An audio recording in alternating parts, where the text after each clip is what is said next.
Honorable Chair, I am in.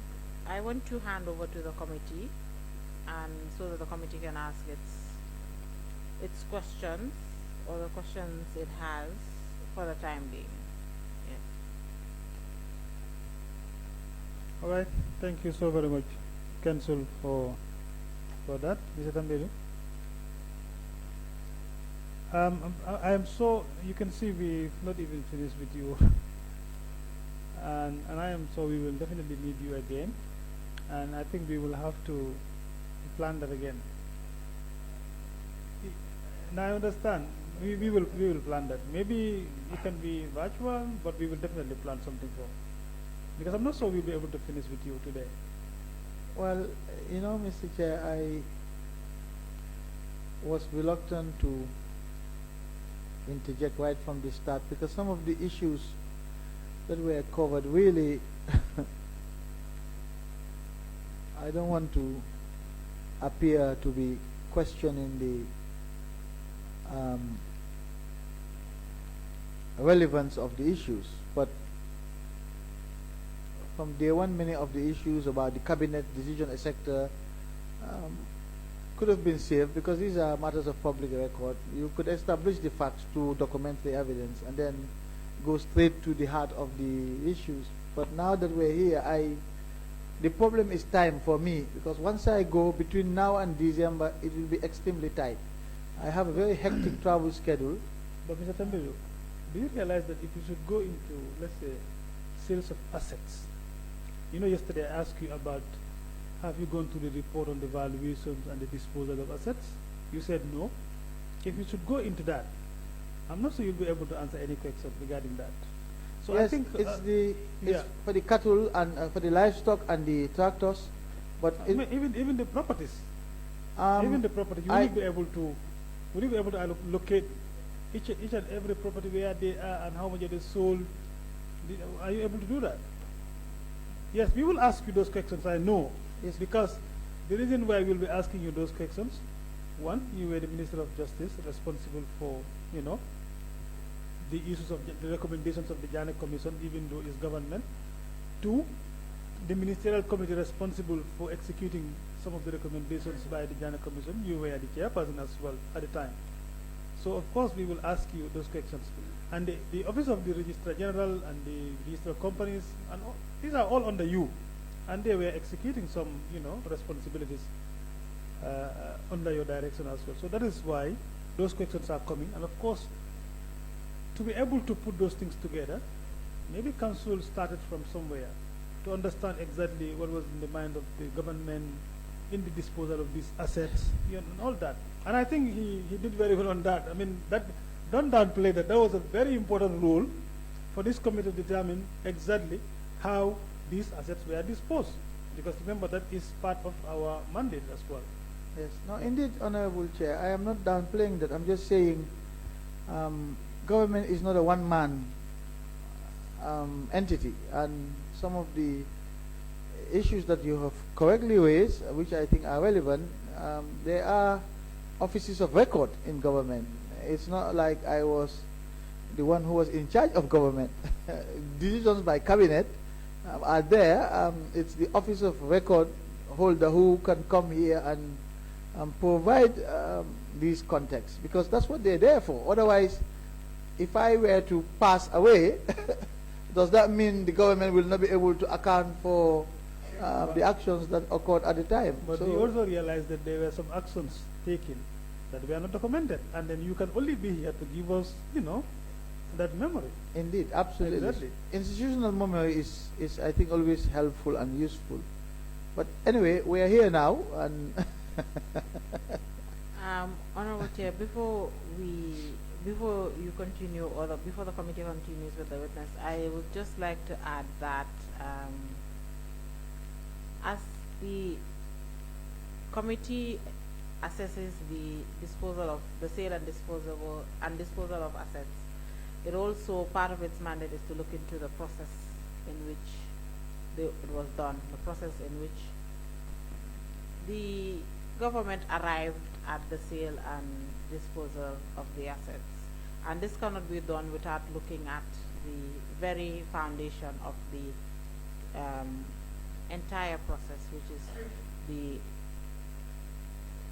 preservation of assets and also the investigation into or the inquiry of the assets done by the government. So done by the Commission of Inquiry rather. So therefore these questions are in the part of the, I'd say, right in the heart of the mandate of the committee, but also very important. It would be quite strange for you to come into this,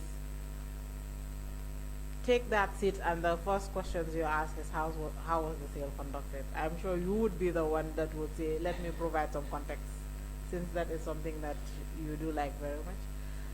And the manner in which the committee conducts, we've talked about it earlier, conducts its proceedings is determined by the committee and the assembly itself. So that's just what I wanted to add to the chair. You can take over, Honorable Chair. Thank you, Council, very well. So like I was saying, we will definitely plan that again, and I am sure we wouldn't be able to, I mean, we haven't even finished with you. We still have more issues to discuss with you. So you will provide us that opportunity, perhaps, maybe when we are done, we will definitely communicate to see. Within your busy schedules, maybe you will have a day that you can, we will discuss that further. So like you can see as well, I still have my 2 lieutenants. We are not done yet. Council is, she have done her part. So the 2 lieutenants are also waiting for you. Because I definitely have questions on the specific issues. So I was even thinking, maybe even if I should raise that to you, would you be able to respond just like what you have just said? Because on the ministerial recommendations, now, the commission recommended. The ministerial task force sat and they also recommended. But later they did the other thing, and the recommendation of the ministerial committee was not executed. Something else was done. So I'm not sure whether at the time whether you were around, I cannot recall, but I know you are the chairperson of the ministerial committee, and what the execution of those recommendations is done by the receiver. Now, let's look at the property on 78A. This property was recommended to be reserved for the government, but later we saw it that it has been sold. And that decision, nobody knows where that decision comes from. Because the ministerial committee that sat and discussed, they said they're going to reserve the property. But it was sold eventually. So maybe you can help us to understand that. I mean, this is just one of it. And the reason why I'm asking is for us to understand. Because remember, we are still looking at how they were disposed. And if you see how they are disposed, maybe we need to get, context over, the discussion done by the ministerial committee, vis-a-vis the recommendation, and what happened next. Thank you, Mr. Chair. No, I perfectly understand your explanations, and I am sure, I hope that I am being helpful to the committee in providing as much information as possible, particularly those that were not captured in writing. So, and I am always available. I will always be available to the committee, except that I needed to raise these concerns because my schedule is also very tight. The reason why I wanted to push to conclude today is not because I am leaving the country. After here, I have the Commonwealth Magistrates and Judges Association Triennial Conference, which starts on Monday here. The Chief Justice is the host, and I will be attending that conference for the whole of next week.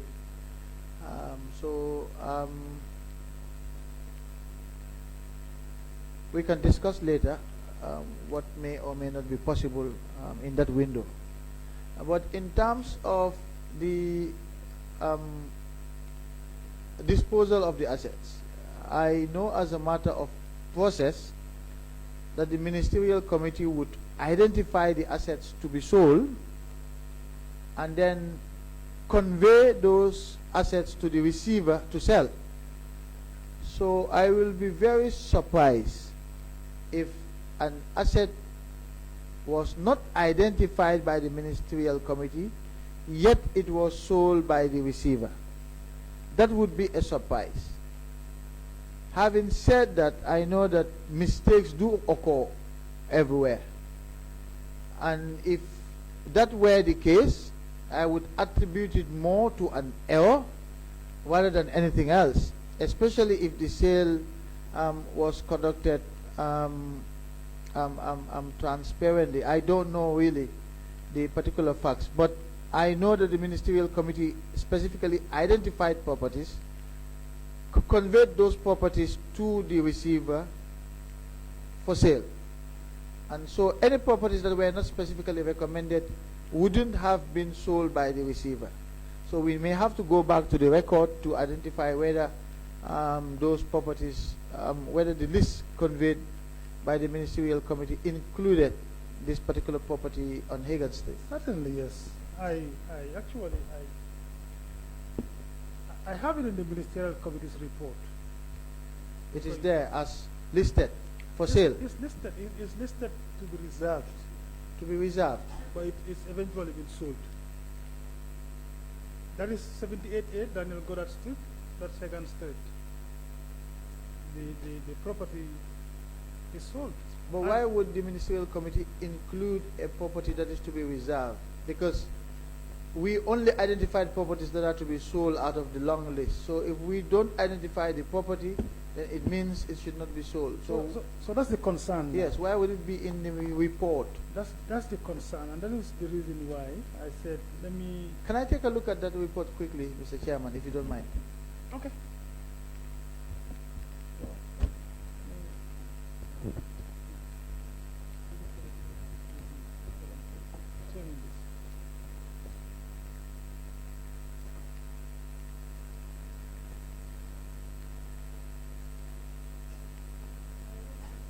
The Jana Commission would recommend perhaps for it to be sold, but the ministerial committee would sit and then they would also recommend something.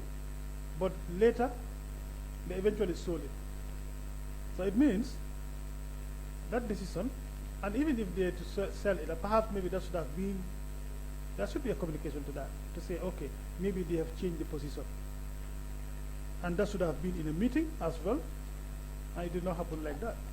No, Council, sorry.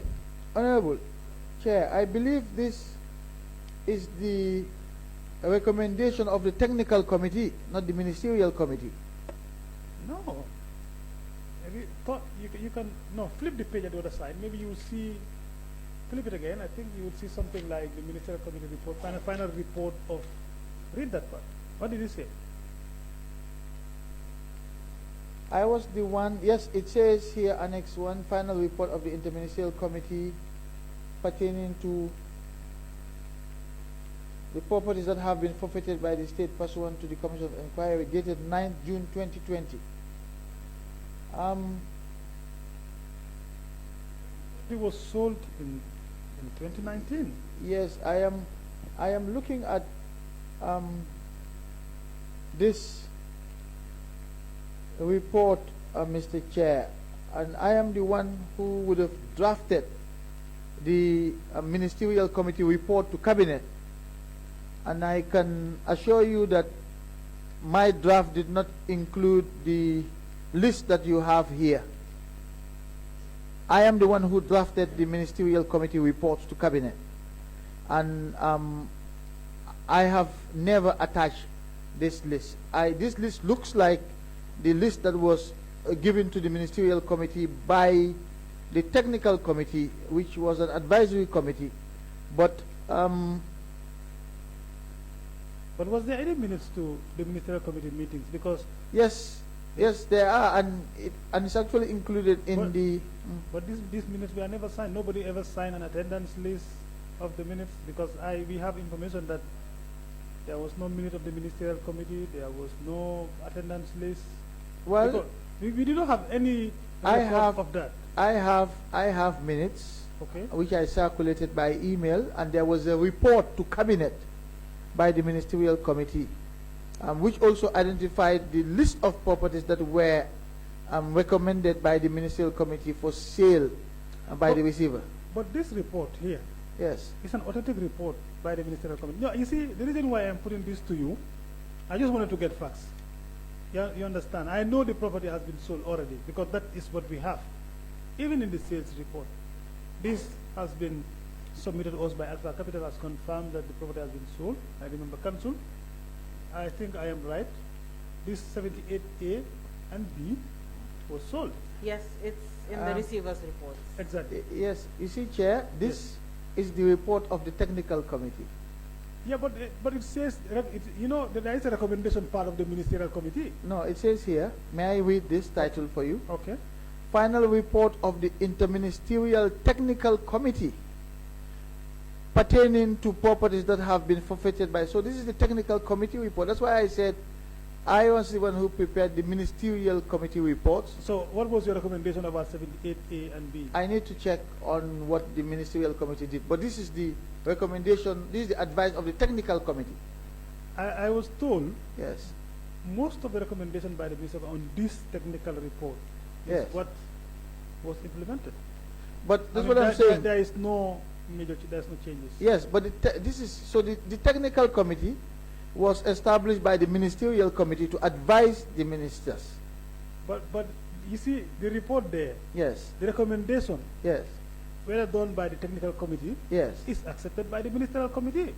No, the ministerial committee there's nowhere which says that the ministerial committee accepts this.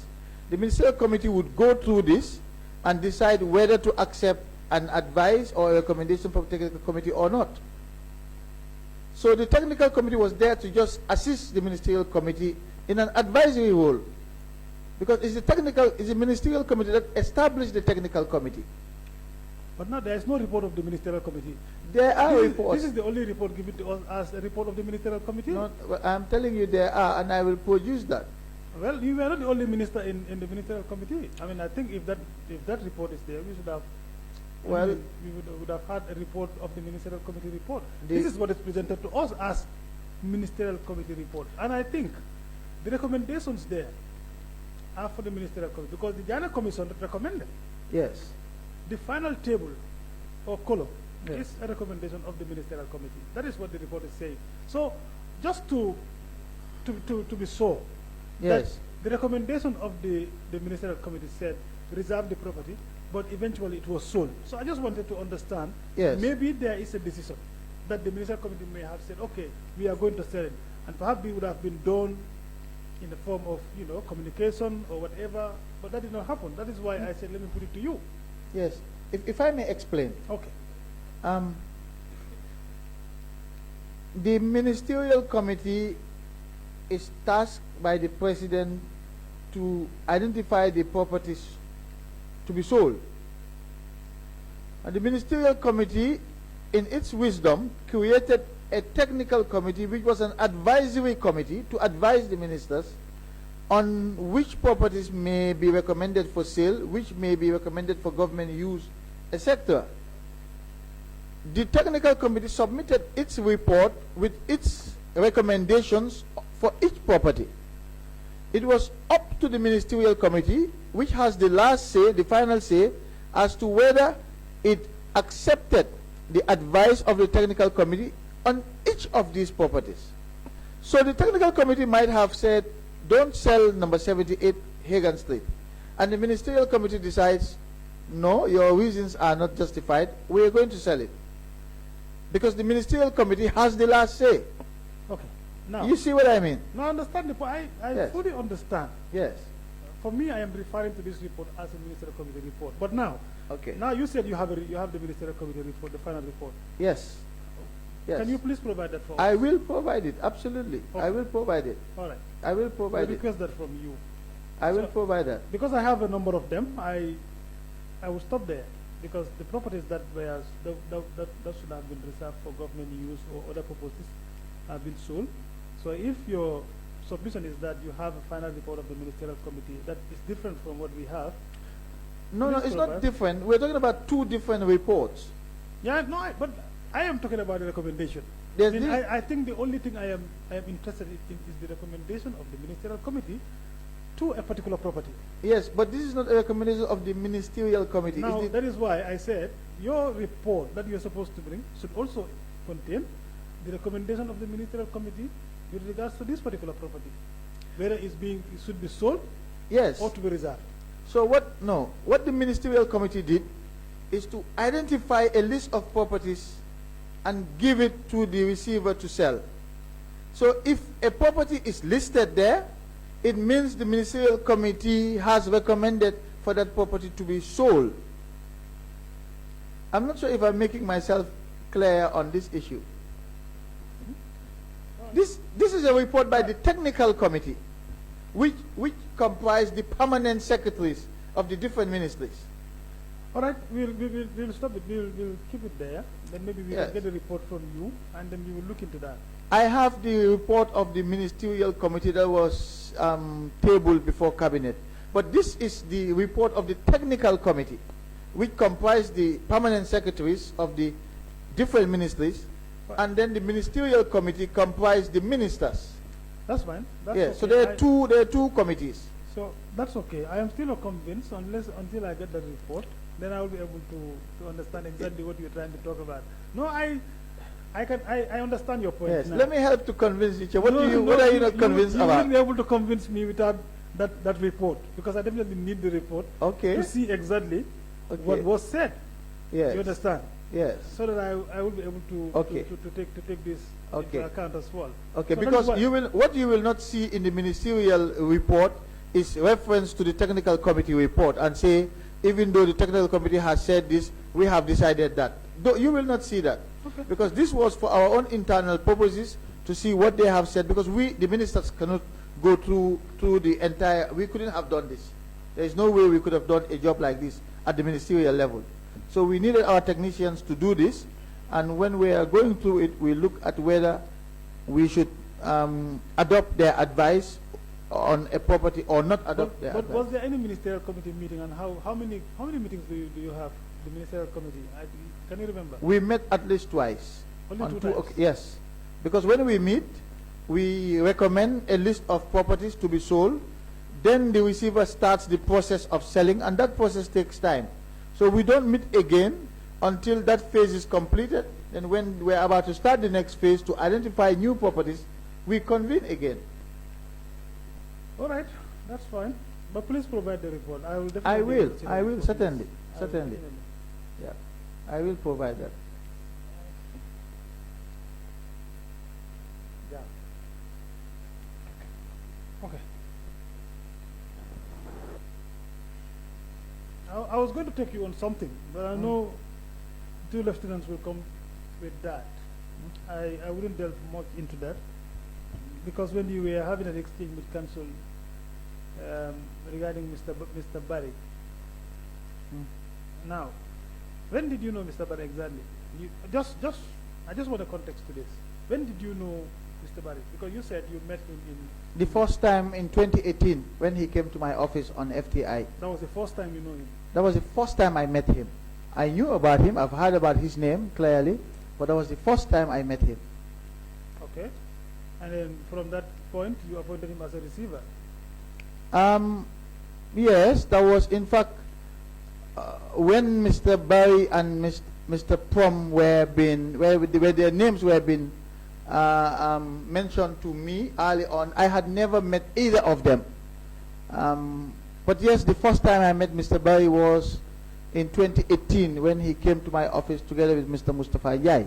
But his name has already been mentioned to me back in 2017 when I was looking for a receiver to for the freezing order. All right. That was the very first time I met him. Absolutely. That's fine. I was just trying to lay the ground for my colleagues to come, because I know Yeah. you will have more excerpts on that.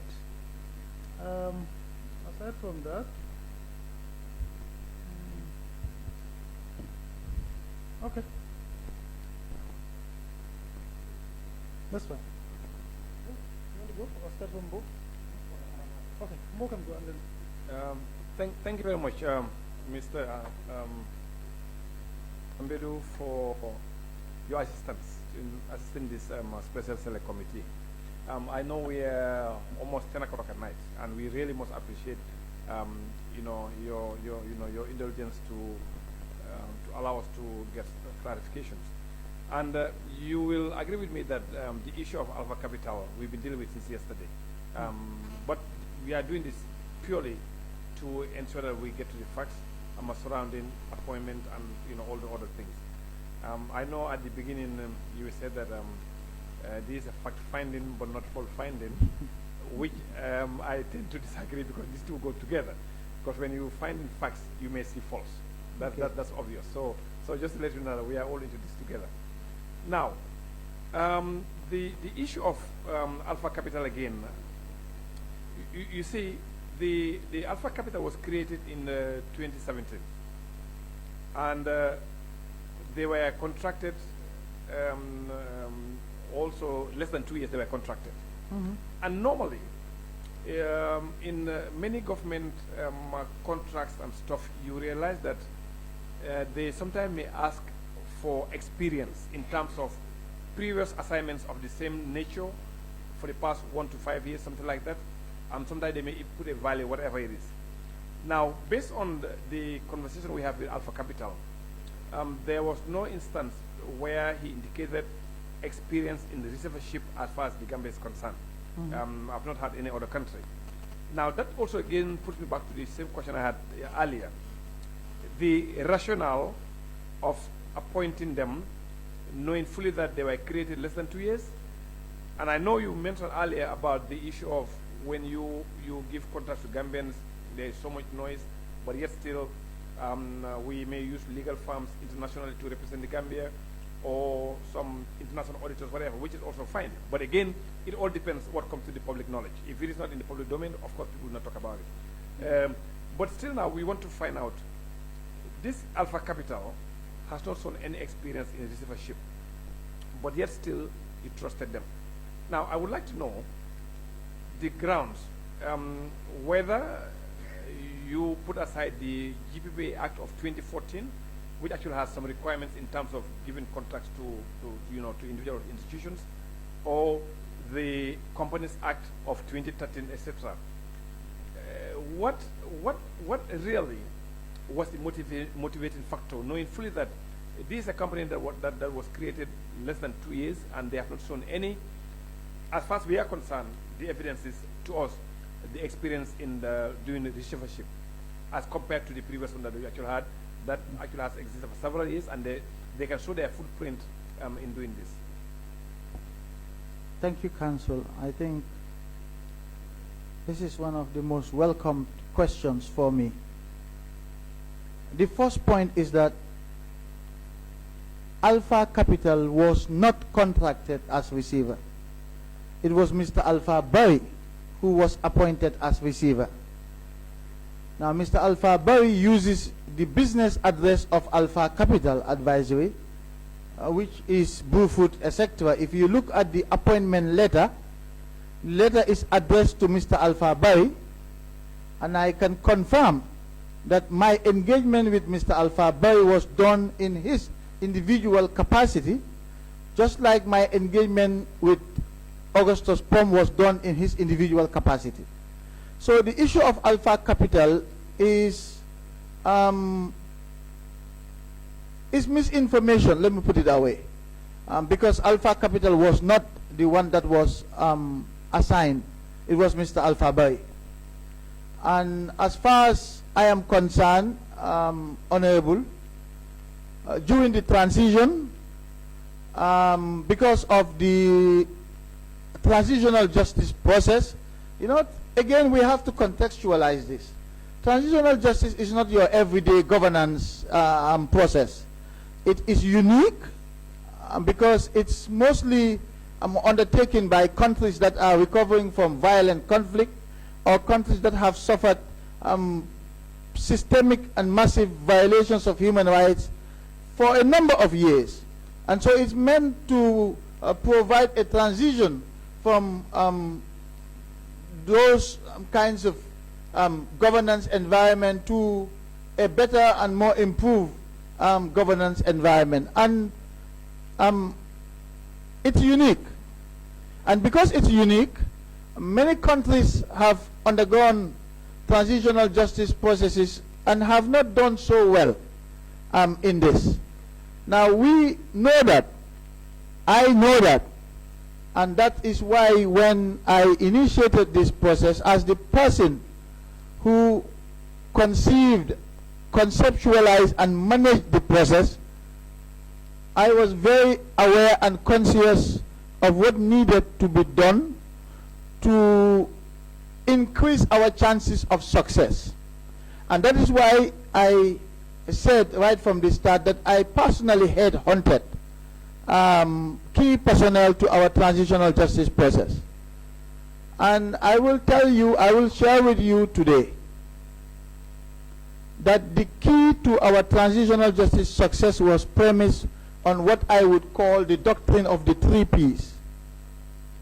That is, the first P is for planning, the second P is for preparation, and the third P is for personnel. And I am going to engage in an exercise here, Council, so that you have context about my approach in this transitional justice process. I'm going to call out a list of names, if you bear with me, and then I will continue the address. I'll start with Justice Jibu Jane of the Supreme Court, Justice Raymond Sok of the Supreme Court, late Justice Mam Yasin Si of the Supreme Court, Justice Cherno Jallo of the Supreme Court, Miss Hawa Sise Sabali of the Constitutional Review Commission, Mr. Suahata Jane of the Jane Commission, Mr. Baima Sen of the Jane Commission, Ms. Ami Ben Suda of the Jane Commission, Alaji Mamadi Koyang of the Jane Commission, Dr. Lamin J. Sise, the Chairman of the TRRC, Ms. Adelaide Sose, the Vice Chair of the TRRC, Dr. Babagay Jallo, the Executive Secretary of the TRRC, Mr. Esa Fall, Lead Counsel of the TRRC, Ms. Hoya Balagay, Deputy Lead Counsel of the TRRC, Ms. Hadidande Njai, who replaced Ms. Hoya Balagay as Deputy Lead Counsel of the TRRC, Mr. Emmanuel Juf of the National Human Rights Commission, the Chairman, Ms. Jainaba Jom, the Vice Chair of the National Human Rights Commission, Mr. Njundu Tue of the National Human Rights Commission, Imam Babali of the National Human Rights Commission. All of these names that I have mentioned here today have one thing in common, and that is I personally headhunted them. I headhunted them because I was clear in my mind as to the criteria that I wanted to adopt in appointing key personnel to key processes in our transitional justice system. And I have mentioned that this criteria, in addition to other personal traits or experience of these different people, my headhunting these people was based on the fact that they were Gambians, on the fact that they were competent, on the fact that they had integrity, on the fact that they were trustworthy, and on the fact that they were not known to be partisan in political terms. It was the same approach that I adopted when I approached Augustus Prom to negotiate with him and identify him as a receiver before I went to court. It was the same criteria that I used to approach Alpha Bay and appointed him as receiver. So you can see the consistency in my approach with all of these key players in our transitional justice process. Now you made reference to the GPPA Act. You know, Honorable, it would have been very easy for me and the Ministerial Committee to seek the approval of Cabinet under the GPPA Act of 2014 for single sourcing, because this is a Cabinet subcommittee which was established by His Excellency the President. And so it wouldn't have been an issue at that point. But that would have been simple. It would have been a matter of simplicity, and that's not the case here. Because again, like I said, I was dealing with a process that required a lot of close management, a lot of decisions that were based on trust and other criteria that I have said were later reflected in some of the transitional justice acts. For instance, the National Human Rights Commission Act, the Constitutional Review Commission Act, and the Truth, Reconciliation and Reparations Commission Act. All of these criteria that I've mentioned were subsequently reflected in these acts. And Alpha Bay was also approached in the same way as all of these people that I have listed today. And even though you may say that some of these people, that there was no need to subject them to the GPP Act, but certainly for the procurement of legal services such as Counsel Ami Bensouda or Lead Counsel Esa Fall or Deputy Lead Counsel Hoja, it could also be argued that we should have subjected them to the GPP Act for the procurement of legal services. And I am saying that these decisions were made in the context of our transitional justice process, and it was consistent throughout, just to show that the appointment of Alpha Boy was not in isolation from the rest of these appointments and the approaches that I took. Thank you. Thank you very much. But still, Mr. Tambedou, the question still remain unanswered. My question, since now you are saying that Alpha Bari was hired in his capacity as Alpha Bari. In his individual capacity, yes. And I can see the contract between the ministry and him as Alpha Bari of Alpha Capital. Yes.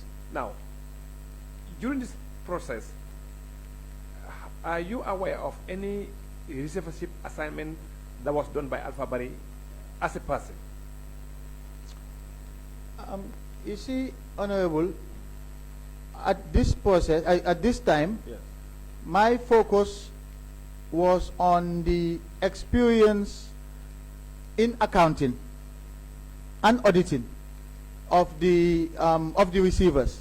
So when I was considering both Augustus Pom and Alpha Boy, I had not yet known if either of them had any experience in receivership.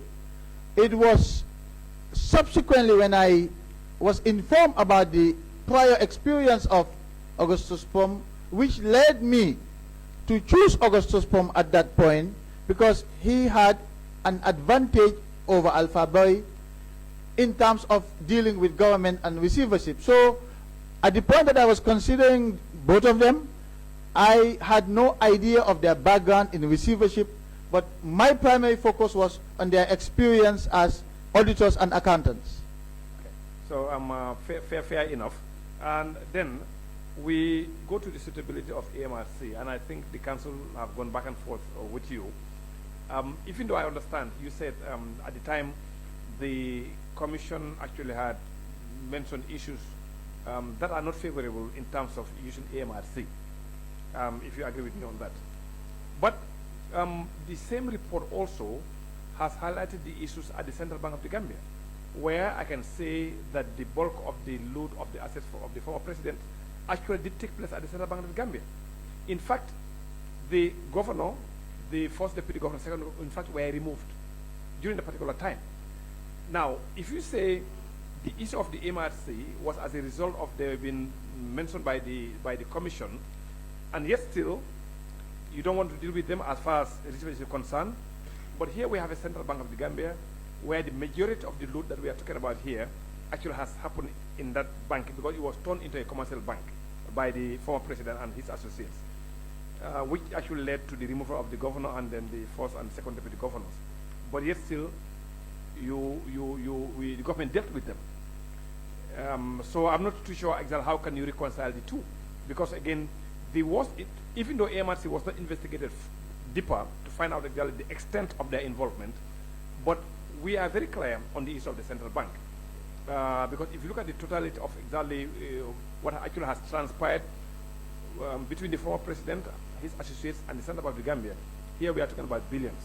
But here with AMRC, even though they were not investigated, how can we reconcile the two? So I'm just trying to find out here. In the case of the Central Bank of the Gambia, their responsibility does not include receivership. Their responsibility does not involve being entrusted with properties for them to dispose of. That was the primary reason for the existence of AMRC. And with the Commission's findings, which I wanted us to read on the record so that the public can hear, with the Commission's findings about the activities of AMRC vis-a-vis the former president and his companies, and the findings of the Commission and its recommendations,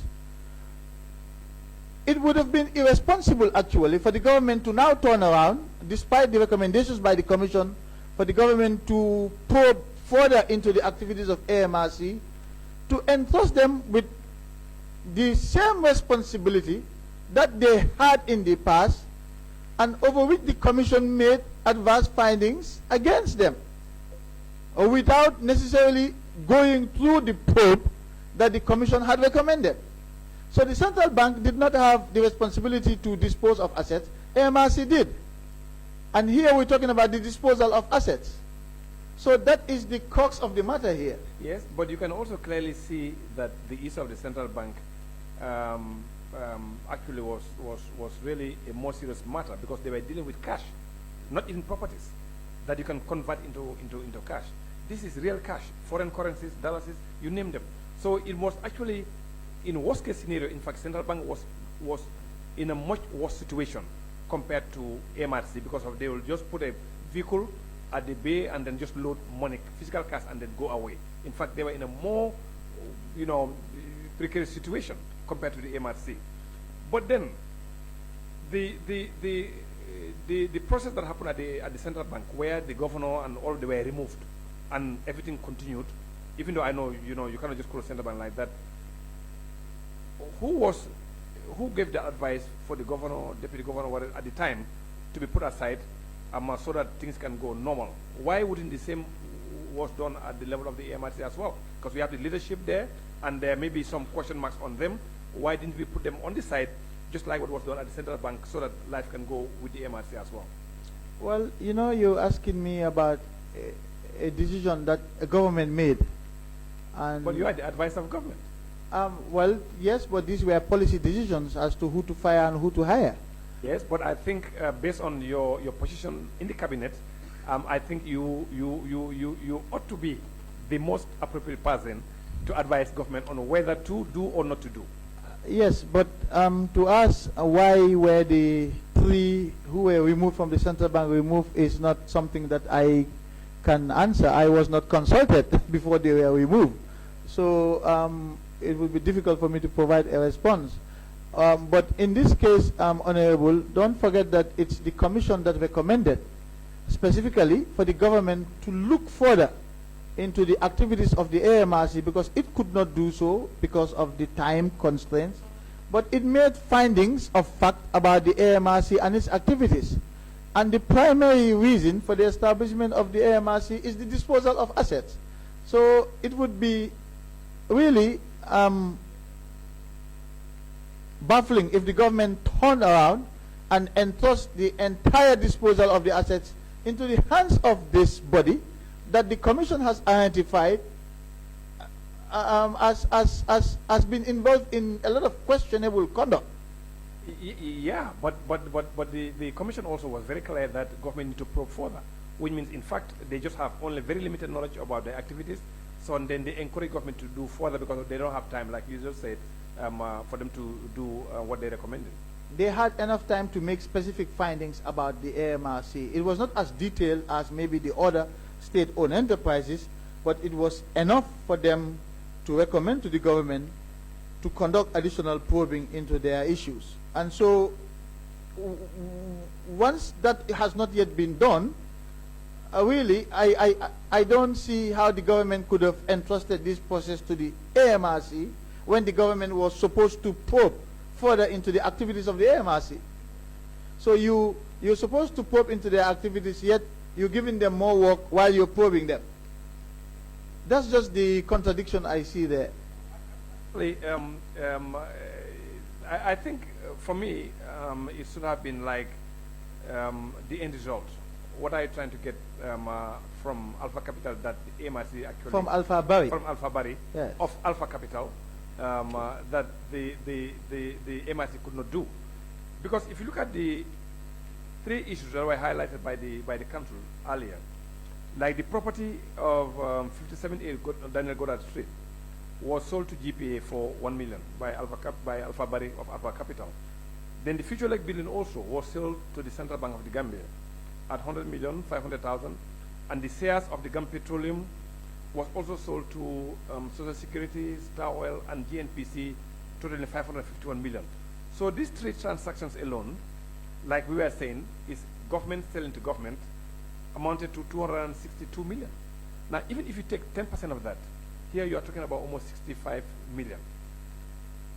And I can tell you, the budget of the AMRC for 5 years is not even 65 million. But I think, Honorable, that is a very simplistic approach to this process. First, Alpha Bari's fees were reduced. I believe back in June 2020, I appeared before the National Assembly and informed the Assembly that when we started out the process, it exceeded our expectations, because at the time there were a lot of talk about Jammeh's properties. Some of your colleagues in the National Assembly were even threatening members of the public that those who were buying these assets were doing so at their own risk. And so we weren't sure how the public will react to the process, but nevertheless it exceeded our expectations. That is when I invited Mr. Bari again and requested for him to reduce his fees. But just to say that he was paid in the same fees in the beginning as Augustus Prom was paid. Nothing was changed, and we reduced his fees subsequently. Yes, he had an interest in making sure that the profit margin was big, because he was paid on the basis of commission. So the higher the valuations and the amount or the prices of the properties, the higher his commission. That's just the way commission payments work. And I will have no qualms paying anybody who does as good a job as he did in these properties. That's what I would say. Yes, but you can clearly see that also the mandate that was given to Augustus Prom in terms of managing hotels and other properties compared to Alpha Bari of Alpha Capital, who was selling. There was a little bit different, because this person is actually making an institution profitable. In fact, you can clearly see from the reports that, in fact, they have pushed where prior profits actually were exited. So because they were trying to control cost to ensure that also, government is actually, reaping more dividends from their operations. So it was a little bit different from Alpha Capital. So, but don't you think that's why we engaged Alpha Bari to renegotiate the terms or the fees of his receivership? Well, for me, still now, I'm of the belief that maybe it could have been done in a much different way, like, again, still with the AMRC. That even if we think the management of AMRC may have been tainted, I'm not saying they may have been tainted, and that's the reason why you prefer not to use them, based on some of the things the committee actually has said. But perhaps this is a government institution, and in fact, at that particular time, the government actually has changed. So you realize that most of the things that they were doing arbitrarily, if I may say, they may not, because they know that things actually have changed, and it was not, the way it used to be. So that's my own analysis. But that's one part of it. But the other part of it, Honorable, is the recommendation of the Commission for the government to probe further into the activities of the AMRC. Yes. The Commission was aware of the change of government at the time, and the Commission could have recommended that certain persons be removed, but the Commission did not distinguish between the individuals and the entity. Yes, which is true, but the Commission also made a recommendation to Tariq Musa, and that's TK Motors and also TK Export. But you didn't agree with the recommendation, even though for 2 consecutive times, government overpaid him and total close to 20-something million. but yet still you do not agree with them, and then you go ahead and then say, okay, pay the overpayment, but due to internal, administrative lapses on the side of the government, you believe that they should not be banned from doing business with the government, which I can clearly understand. So it's not like you were consistent. There were some that you've agreed with the commission, but there were some you've accepted half. Like you kind of a little bit change it based on your own observations that the responsibility should have been on the side of the government and not the other not the other party. As far as I know, yes, the government accepted the recommendations insofar as TK Motors was concerned. No, you may want to look at the report again. They did not accept fully. No, in the white paper, yes, they were partial. It was the government's position. Well, no, this is the white paper. For every recommendation made, it's preceded by a finding. Yes. So the government may accept the finding and partially accept the recommendation that was made. Yes. So in terms of the findings, I think the government, if I recall correctly, the government accepted the findings. It was the recommendations that the government accepted in part. And it ended in court. There was a court case that was filed, and it was on the advice of the Ministry of Finance at the time, which went back to look at its books, that influenced the government's ultimate position in the end. Yeah, so, but you see, if you look at number 88, which is the white paper, it says the government accepts in part, which means the recommendation that was the commission made, they did not accept in full, my understanding. And that's why it says, so far as they relate to Tariq Musa, in particular, the government accepts the commission's finding that TK Motors could not have obtained and maintained the level of patronage it enjoyed for almost 2 decades without providing incentive to former presidents.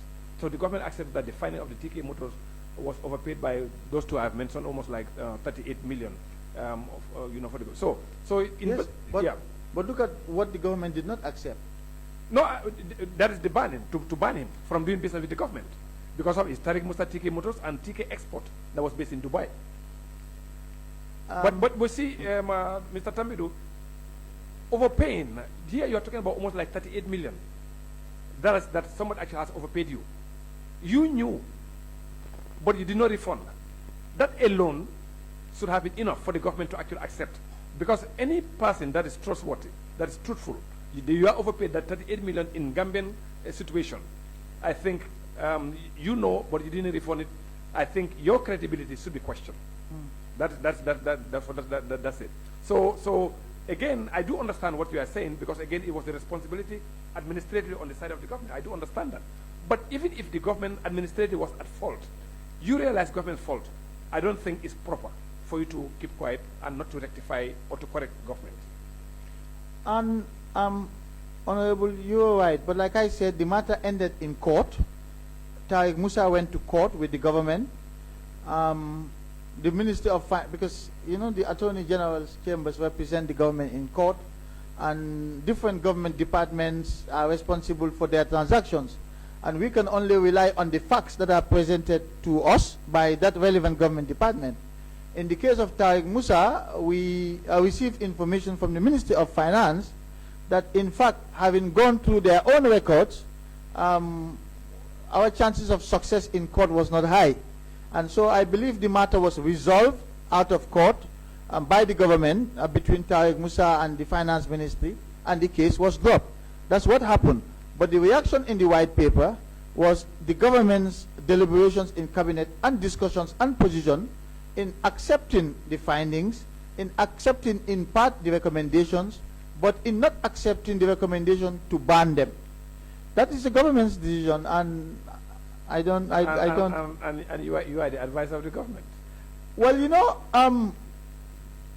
I don't tell the government what to do or what not to do in terms of its reaction to recommendations of the commission. It's discussed in cabinet, and a position is taken either by consensus or by majority. And so this is not an issue of law, this is an issue of policy. What will the government decide as a policy in reaction to a recommendation? If it was a matter of law, I would have the responsibility to advise the government, and the government would be bound by that advice. But this is not a matter of law, this is a matter of policy. Thank you very much. Honorable, before you go, I just 2 minutes. I have found inconsistency in the question I was trying to ask, and Mr. Tambedou was not very sure. Now, Mr. Tambedou, with regard to that property, I have seen something, and I just wanted to read to you. Okay. Unless if you are telling me the ministerial committee acted before the technical committee submitted their report, because the property in question was sold in 2019, according to the bid came in 2019 and it was disposed of. And the report of the technical committee was compiled and submitted around 9th of September 2020, kind of. Yes. So, what happened? Was it that the ministerial committee acted before the technical committee submitted their report? Because remember, the technical committee was assigned to do a job, and their work should be submitted to the interministerial committee to look into and also for a recommend. Yes. So, how did this happen?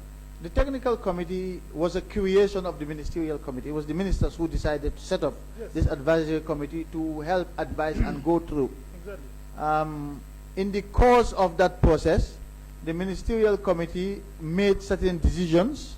And by the way, this report of the technical committee was compiled finally, but they sat over several meetings to decide on these properties. So it was not, it was quite a while, and they had many meetings. And in the course of those meetings, there would be consultations between members of the ministerial committee and the technical committee, and that's why the ministerial committee was able to provide some properties for use by certain government offices without waiting for the technical committee's advice on those.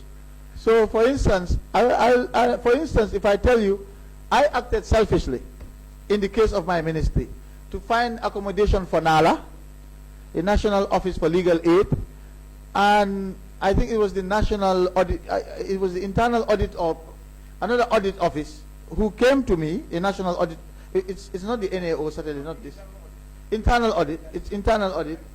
They wanted a place to occupy. We didn't have to wait for the technical committee to compile their report to the end. Yeah, but my problem is, don't you think the recommendation that the technical committee gave to the ministerial committee, if you have changed your decision, during the course of their work, that should also reflect in the recommendation to say, in as much as the technical committee wanted that property to be retained by government, but probably the interministerial committee decided for the property to be sold.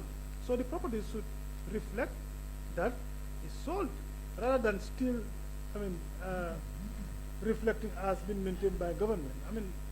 That's my point. For me, I think that is where the problem comes in. Yes, I know the interministerial committee might have sat down and then discussed while the committee is doing their work.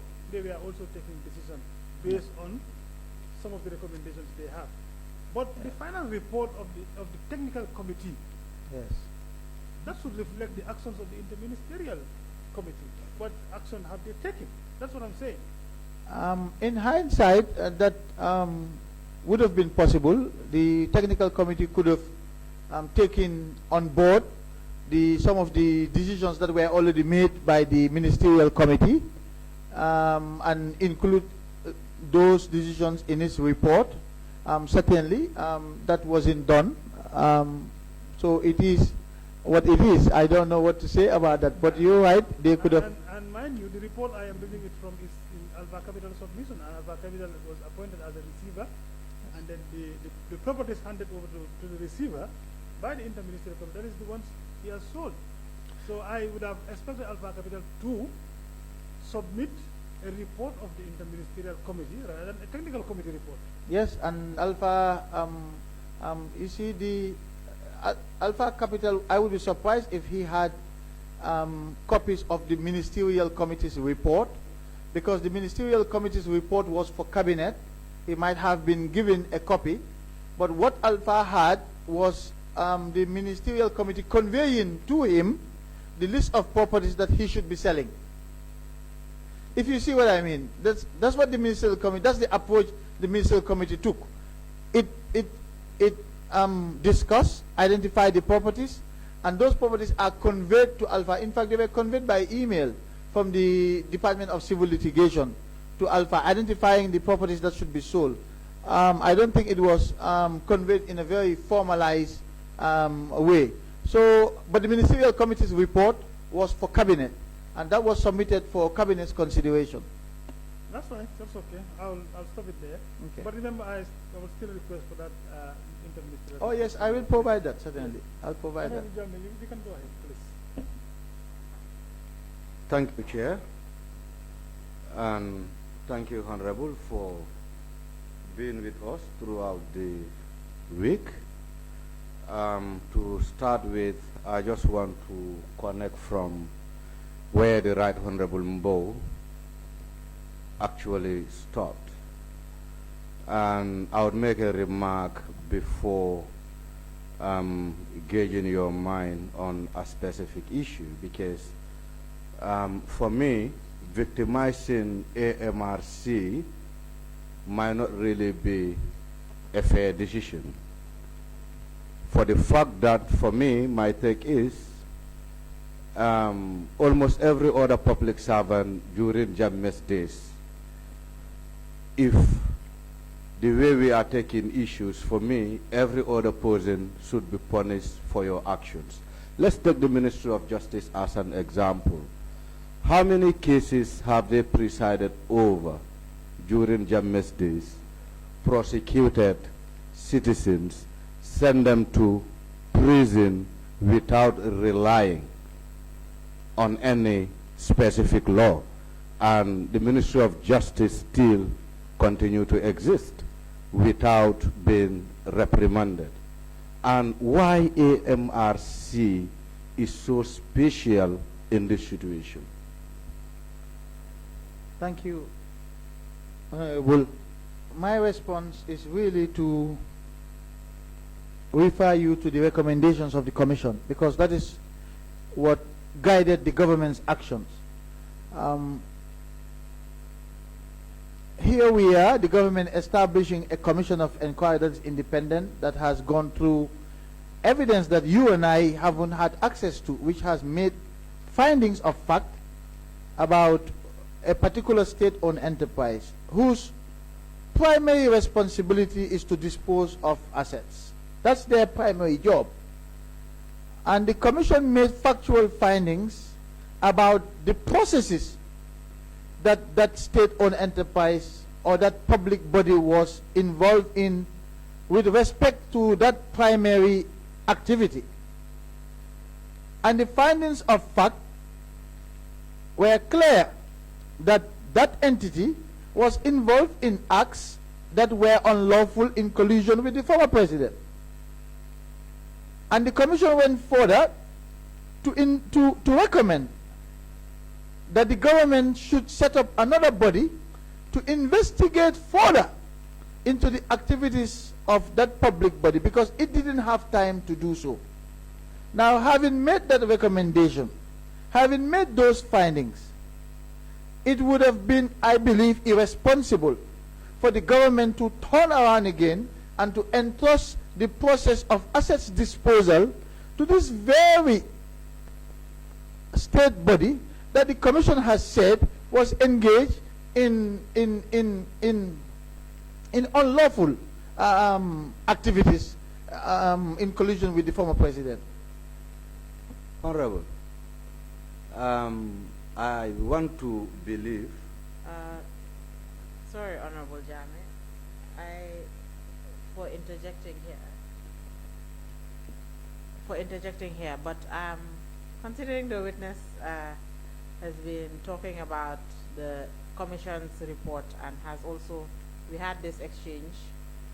I had this exchange with him, and I think a similar exchange was had with Honorable Mbo, and now the same point is coming up again. Perhaps let's give the witness the report so that he can show us we settled the issue, and we can continue on others.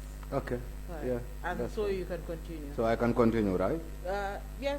Or I allow you to? No, it's you. You would do that, but okay. We just give him the report to take a look, so he can also satisfy the request Exactly. he had made earlier. Have you located the place where the commission made those findings? Because I don't have the report, the 9 volumes in my head. That is I where can't I was locate it right reading now. from. That's where you were reading from. And the factual findings are there. The findings and then the recommendation. Okay. Yeah. Okay. But we can give you the laptop and you can, rather than the hard copy, the digital copy, I think it's easier. Okay. Yeah. Yeah, for me, I'm not even Secretariat, going to. please. Yeah, you can do that. I was not going to dwell much on it. What I was trying to put across is with the issue of the former president, for me, we were all complicit in one way or the other. So as such, we cannot blame one institution over another. Even the social security, that some of you were busy to make sure that they get back Ozone Bay, we are equally complicit by taking pensioners' money, investing it into hospitality development without the consent of those pensioners. And when Jammeh left, there were efforts that for Ozone Bay to be returned back to social security, even though their previous actions were complicit. Yes, so for me, every other institution in this country were complicit. I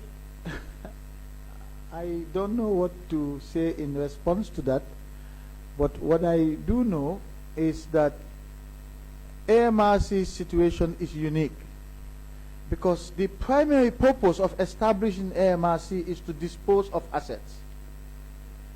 And you're now asking the government to entrust AMRC with that same responsibility when a commission of inquiry has established that in the course of its mandate to dispose assets in the past, it has been engaged in actions that were unlawful, and therefore their actions required further investigations. It would be really awkward for the government to turn around, having been told clearly that by the commission about their findings and the recommendations, to then entrust this same entity with an assets disposal process. I don't think that would have been diligent on the part of the government. I don't think that would have been responsible on the part of government to do that. It's like you're investigating someone for a criminal act, theft, and then you go and entrust that person property again whilst he has been investigated for a criminal act. It's the same with the CBG, the same with Social Security, the same with NAWEC. However, those factors were not considered, but instead they were favored to buy certain shares, they were favored for certain enterprises to be returned back to them.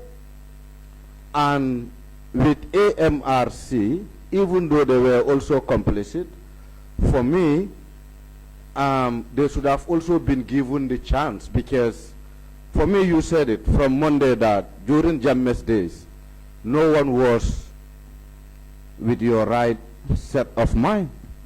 So almost whatever we were doing, including the Ministry of Justice, wasn't guided. So for me, it was going to be better to open a new page rather than victimizing government institutions, more especially a SOE that was established by an act of parliament.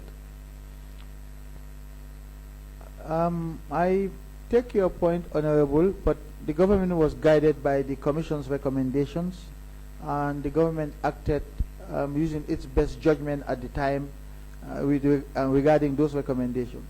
Let's progress, Honorable.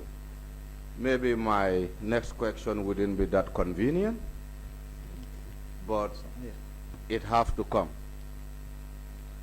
And I want to make a reference on the publication made by the Republic through Mustafa Suwandedabo. Yep. And if my mind can serve me, I believe he had an interview with you. Or he sent you a questionnaire. Yes. Right? And part of your response was about Binta Sise. That you intervened to follow up with the Gambia Tourism Board for a land that they applied for. Sometime in May, right? That was when you had the interview with Mustafa. What really makes you to intervene in the case of Binta Sise for the applications he made with the Gambia Tourism Board for the process to be expedited? I was following up on her behalf because I wanted to know what the state of her application was. And Honorable, when I was AG, many people came to me to intervene on their behalf on many issues, including members of this National Assembly. And if I were to name the people who came to me to intervene on their behalf on different matters, some of them was in relation to their constituencies, there would be a long list. And so I see nothing wrong. It's not a crime, it's not forbidden to find out the state of application by someone who at the time was acting as my estate agent, who I knew very well, and who I wanted to find out whether her applications were successful or not, like I have done for many, many people who reach out to me to ask for intervention, as I said, including members of this National Assembly. We wouldn't touch on those. I would specifically be looking at the issue of Binta Sise. Was that not a conflict of interest having you as the then AG to intervene in your estate agent personal business to kind of influence a decision? But how would that be a conflict of interest? I don't understand. Because he works with you directly, and you being a state minister, for me, if you should engage any institution on her behalf, for me, that will be a bit conflicting. But I have said here that I have done that for many people when I was AG, including members of this assembly. So I see nothing. What's the conflict here? So what is the conflict? Maybe let me be clear. What do you mean by conflict? The conflict here is Binta directly works under you as a state minister. But you see, that's the problem you're making. Binta was not working under me. She was working with you as an estate agent. She was the person who was in charge of my properties and renting them out. Yes. Exactly, meaning she works for you.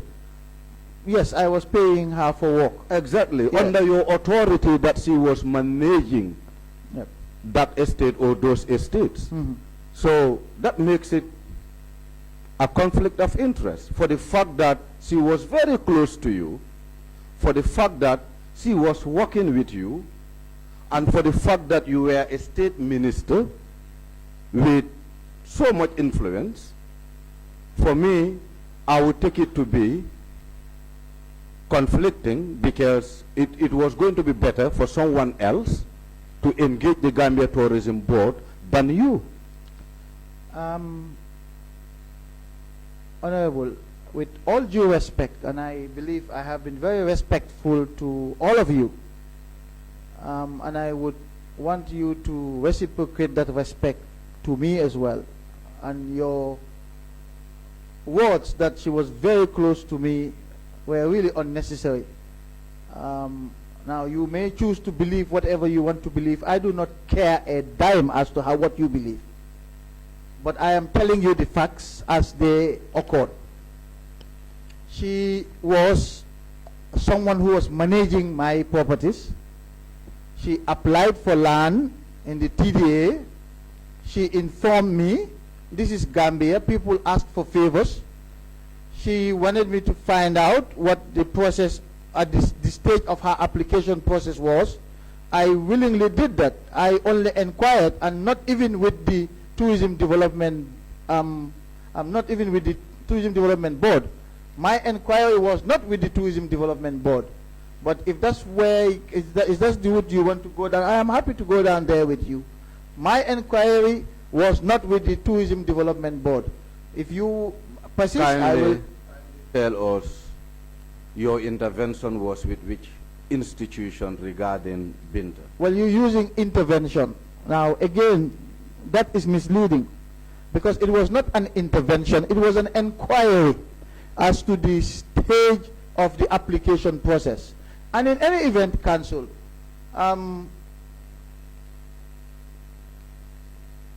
Binta does not currently possess any land allocated to her by government. The land that was allocated to her was taken back by the TDA. So I don't understand what the objective is here. What is the point? She has not benefited ultimately from land that was allocated by the government. So what is the point here? What point are you driving at? The point I am driving at is there was allocation made to her, and she wasn't satisfied about the allocations. Yes, and she rejected it. She withdrew, yes, from the process and asked for her money. Yes. Part of which was paid to her. Yes. And I'm not sure if really she even got her money back in full. So what is the point? That's what I'm driving at. What Yeah, is the point, objective no, here? the point is, Binta working with you then as an estate agent of your personal properties. Yes. Yeah? And in the other hand, having you to make an inquiry, because this is the word you want me to use. Well, to it's the fact. to make an inquiry on behalf of Binta. On her behalf, yes. As per this land. For me, that is a bit fishy.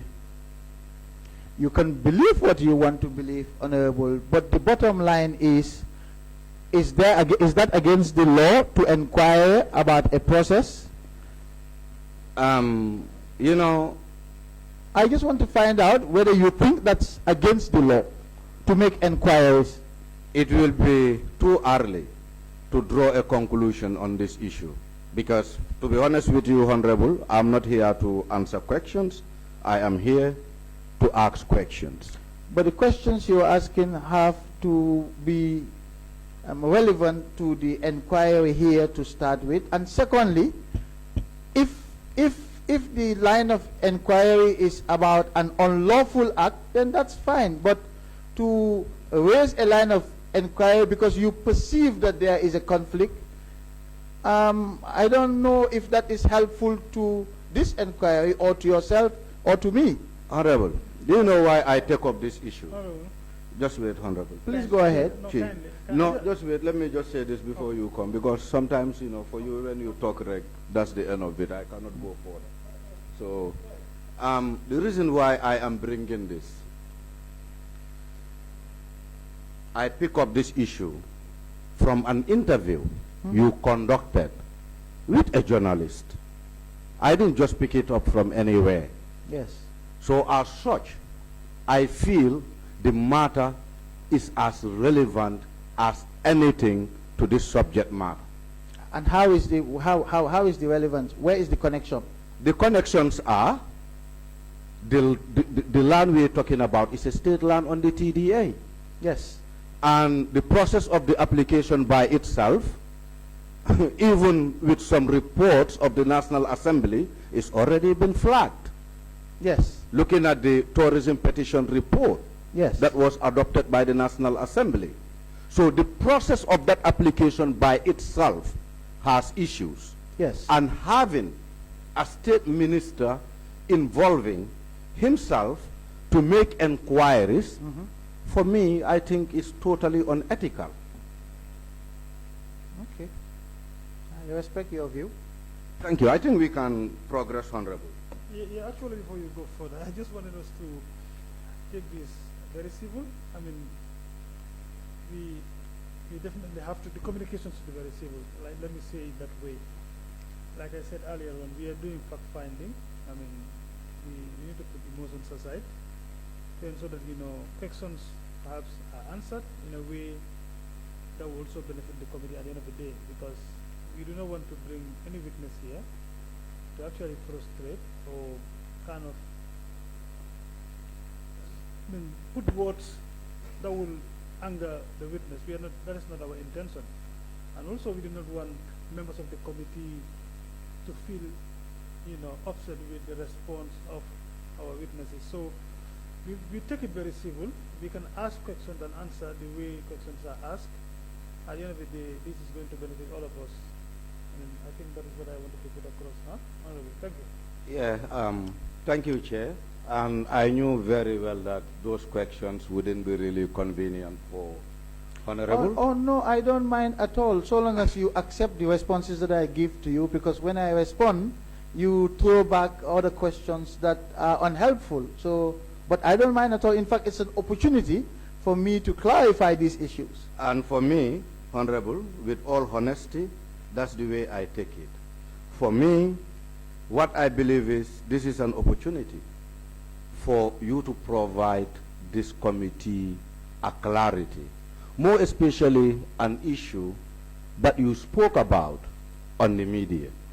If I should pick it up, for me, to be honest with you, I feel a bit disappointed having you responding to me in that manner, and in fact going to an extent saying you don't care whatever one may think around the issue. Because you have made up your mind. You just said... No, I didn't make up my mind. No, I tell you what you just said, that was unethical. That's the word you use.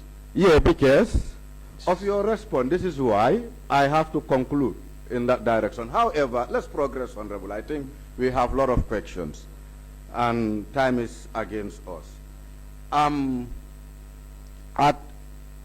Do you know at any point in time if Alpha Berry has served as a chairperson of Standard Chartered Bank when Binta was equally a staff at the bank?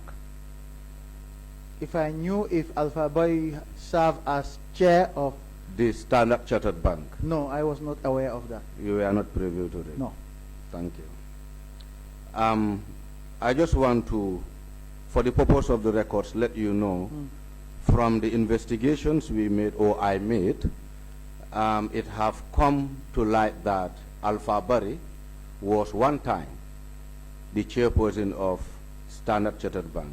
The board of Standard Chartered Bank? The board. Yes. Whilst Binta Sise was serving as a staff of the said bank at the same period.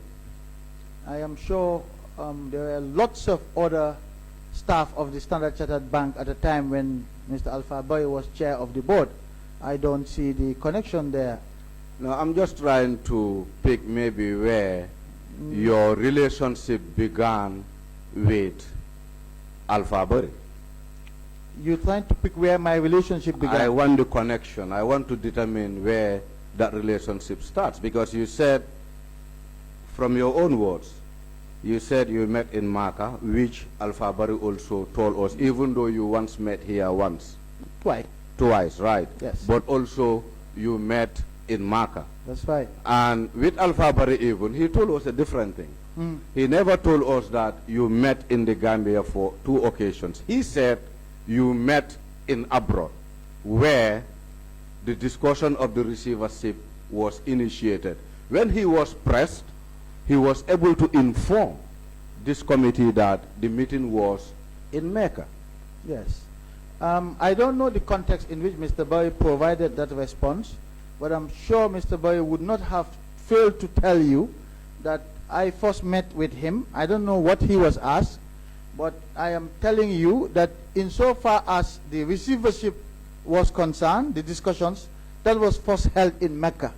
But that was not the first time I met with Mr. Barry. The first time I met with him was in 2018 in my office, and of course subsequently in the cabinet office when we were discussing FTI at that point. Let's progress. Was there at any point that you have a meeting with any member of your staffs regarding Aisha Fati? You can recall. Apart from Mr. Jallo, the Registrar General? No, I'm just asking. I have discussed that issue here earlier on when Council was leading my evidence. I have discussed Aisha Fati with the Registrar General Ali Jallo and the Solicitor General in my office. In your office? Yep. And aside from the issue of the summons, of the notice rather, did you further discuss anything with the solicitor and Aliu Jallo that may be in relation outside the issue of a property? Absolutely not. Absolutely not. Yep. The Range Rover that Aisha was using, that is claimed to be a belonging of Saul Baji. How was that information filtered to the staffs of your ministry? I have no idea what you're talking about. You have no idea? At all what you're talking about. Okay, because the information I receive is you had a meeting with Aliu Jallo and the solicitor then, and during that meeting was when the information broke out that Aisha was driving a Range Rover that belongs to Saul Baji and it should be taken away from her. And that was when your staff actually acted on that directive. Was that the case or not? That is not true. I don't recall that at all. That is not true. You don't recall that? Yep. Thank you. That is also a very clear answer.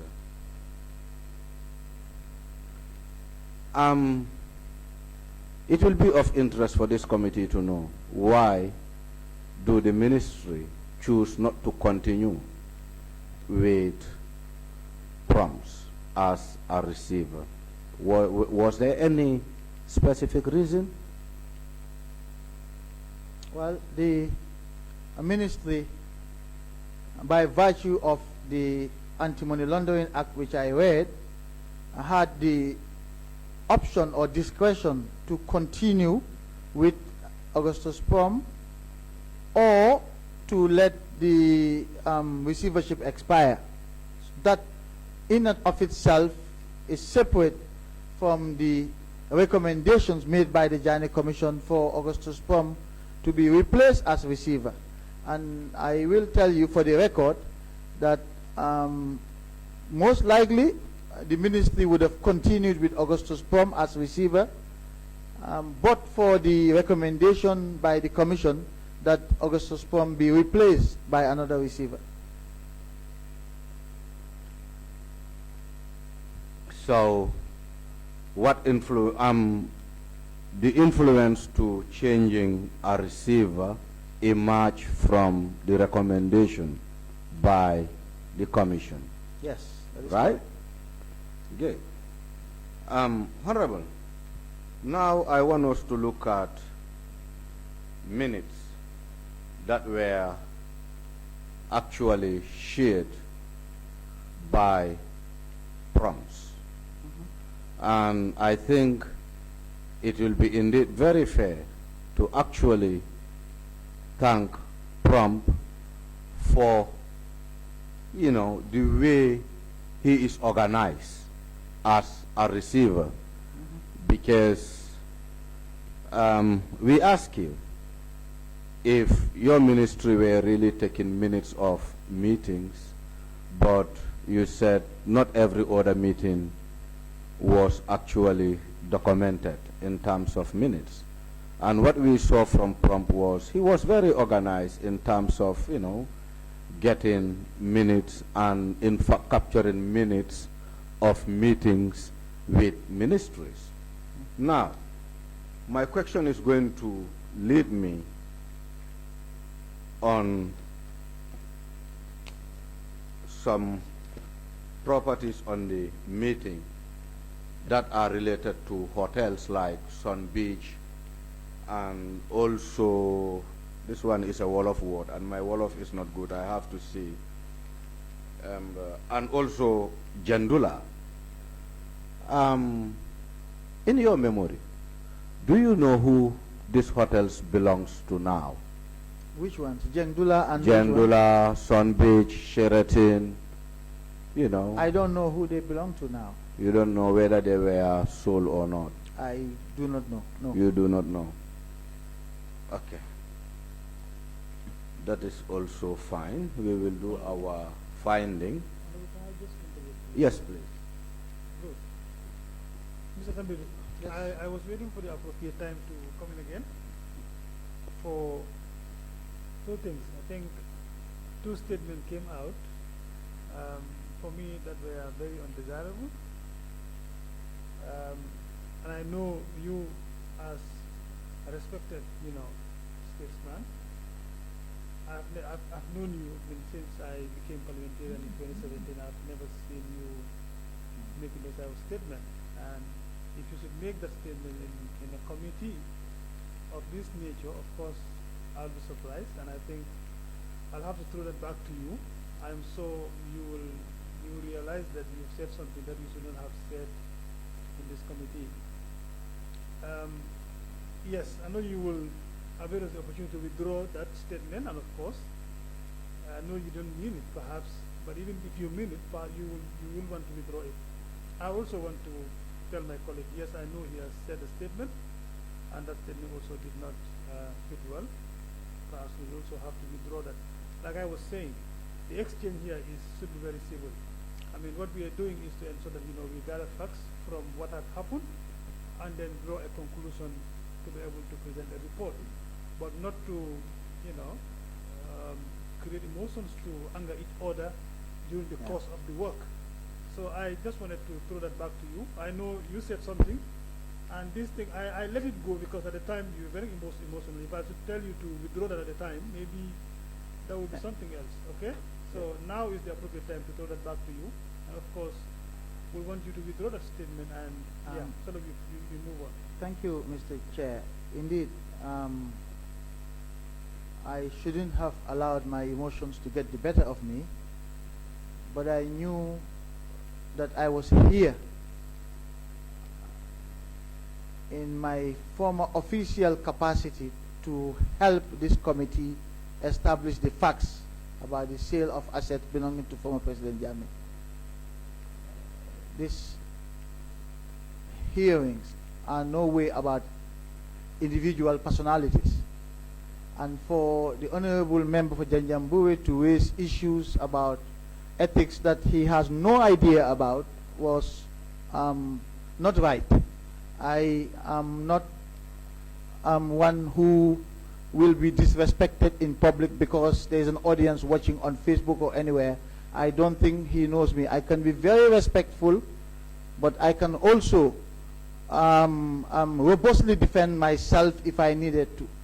Now, in terms of my comments earlier, out of respect for this committee, this House, and of course to each and every one of you, including the Honorable Member for Janjambure, I offer my sincere apologies for words that I might have said which were not fit or did not accord with parliamentary decorum. So I do convey those apologies unequivocally. But I will also say that I should be treated with respect.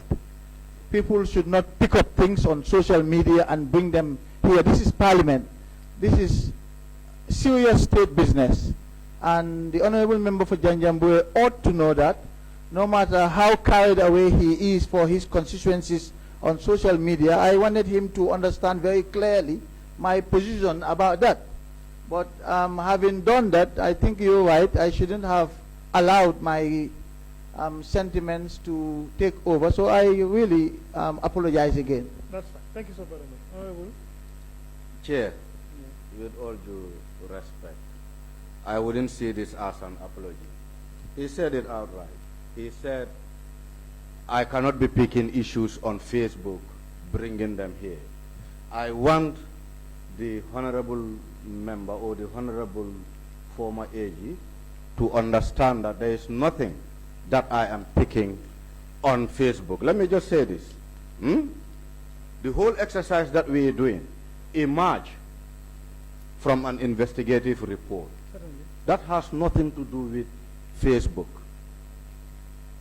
That's very You get it right. That's very And I took my reference from that report that Mr. Tambedou has provided information for. So And these were his very words. yes, you're very correct. Let me come there. You know what I mean? No, for me, let me just also say this. I will You know, if we want to bring it this way, No, that is not the case. we will be here Wait, back wait. and forward No, because no, wait, just give me time. You see, when I started talking, I said 2 words emerged from 2 of you. You understand? He said something earlier on, and I asked him to apologize. You said something. You told him that it's unethical, and that word is what I wanted you to withdraw. And now, I will conclude, because when you started asking your question, as chairman, I did not stop you. So that means, for me, the questions were relevant. Of course, you got those things from an investigative report. You understand? So it was for the witness to respond to the questions you are asking. So now, if emotions should carry both of you, for those words to come out, that's the reason why I said I think those words need to be withdrawn. So you also said something. Please withdraw it and then we move on. no, I have to be very honest, Chair. I will definitely do. I will definitely do. Yeah, I will definitely do. But for the purpose of clarity, at no point I am definitely emotional here. All that I am doing is my work and getting the facts right, and if possible, giving opportunity to witnesses to provide clarity. The witness himself said it here, Honorable Chair. He said there is a lot been said, and we are all humans, Honorable. Be fair with us. Some of these things that have been said out there, we are also privileged to these informations. And before I will kind of accept some of the loose informations that are actually spreading around, it will be ideal to clear my mind and the mind of the committee with witnesses who are before us. But it's not about I'm being emotional, it's not about I'm trying to be disrespectful, and it's not about I'm trying to kind of embarrass you. No way. All that I'm doing is my task based on the available information. That's fine. And if you think you are offended, my apologies, we can progress, but from the word start I said it. I will very well, if I talk about this issue, it wouldn't be really convenient for you because you will more of attach it to personal. And for me, even looking at my question, I was not even trying to question your current relationship with Binta. This is why I went that far when she was working for you as an agent to your properties. So I was very conscious about what is personal and what isn't personal in this situation. That's okay. That's fine. That's okay. Let's proceed. But if you think we shouldn't avail you the opportunity to clear our doubts, well, you know, I can always close my book and, and call it off.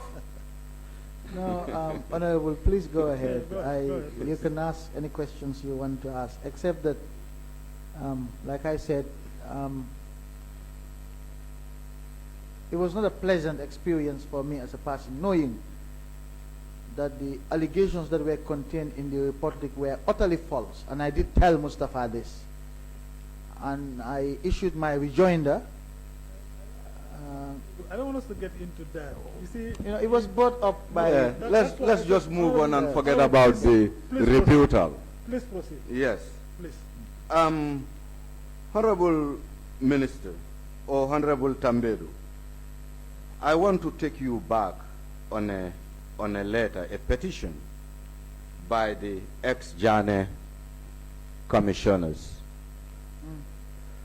Are you aware about a petition that was authored by the ex-commissioners to the office of the president? I believe you had an interface with the council around this specific petition, if I may ask.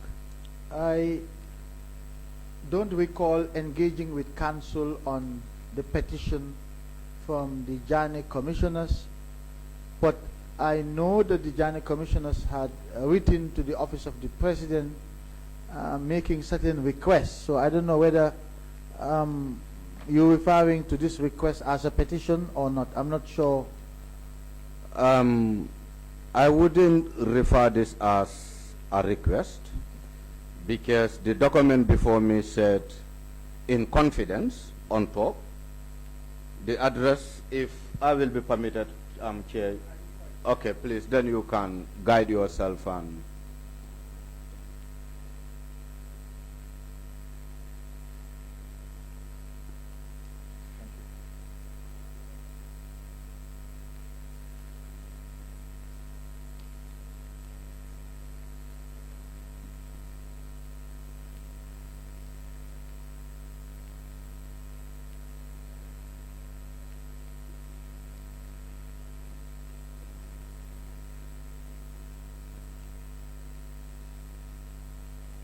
Yes, go ahead, Honorable. were you privileged to this document? Yes, I am. And looking at the content of the petition, for example, after the, what will I say, on the first page, after the fourth paragraph, I think from 1, 2, 3, 4, where some of these issues addressed as a concern by the ex-commissioners? Well, the petition was addressed to His Excellency the President, and I know that I did all that I could for them to receive their final payments, which was ultimately done. They received their final payment? Yes. Which is my key interest here, because for me, I believe every other individual deserves what you own. And looking at one of the clauses here saying, if I'm to read like $200,000 each for December. So sorry, it says here, another issue that must be dealt with is the non-payments of our allowances. $200,000 each for December 2018 and January 2019. Also another 200,000 for February and March, which we hope the National Assembly will not object to when they realize the magnitude and profitability of the state of our report when implemented. So if you say they were paid for, I think that actually clear my mind. Indeed, as far as I recall, their full accounts were settled. Yeah, we can still progress.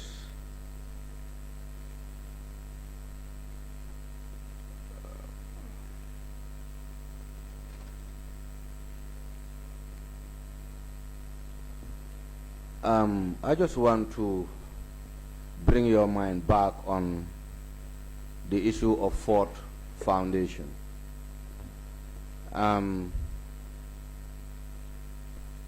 Just correct me in case I am wrong.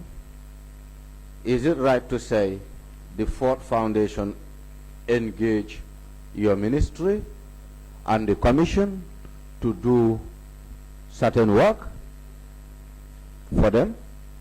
For the Ford Foundation or for the ministry and the commission? For the ministry and the commission. I do not know about the commission, but the Ford Foundation did not do any work for the ministry as far as I recall.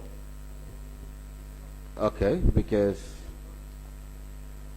I think one of the witnesses actually adduced that the Ford Foundation have actually conducted some forensic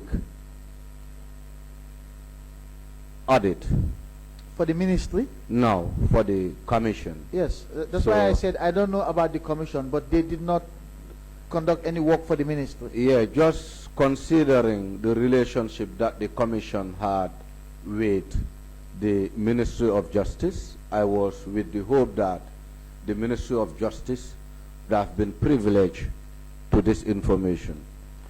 Yes, considering the fact that the job that they were supposed to do or that they have done was very sensitive and also was going to expose them to certain confidential documents. So my feelings are the ministry were obliged to know.